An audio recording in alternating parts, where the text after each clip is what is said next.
Hey y'all, I keep getting this question a lot about these meta glasses at theme parks and how do you keep them secured to your face. So I was going to show you, I'm at Kings Island today and I've got my strap here, but I was going to show you in the gift shop where you can find really inexpensive glasses holders, sunglasses of all types, regular glasses, whatever, but they do work really good for the meta glasses. So I'm going to show you in one of the gift shops what they have. So the first weekend we were here, I actually stopped in the Snoopy boutique, and that's where I found the sunglass holder. But since then, today I found them in 3 different stores. So let's go in here and take a look. So if you go over to the sunglass section, you'll find these global eyewear sunglass accessories. And the cool thing about these, that doesn't have the price on them anymore, but they were like $8, $9 somewhere in there with the season pass discount. There were a couple other ones. Oh yeah, here we go. I'll just drop a pair of glasses. Oops.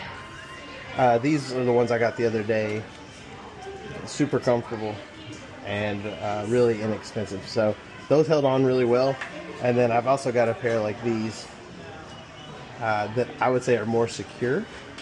So those are definitely an advantage there. But I would say these are more comfortable. These are more secure. And frankly, when you're wearing really expensive sunglasses on a ride, you might want to go for the more secure one. So there you go. Catch you on the next detail.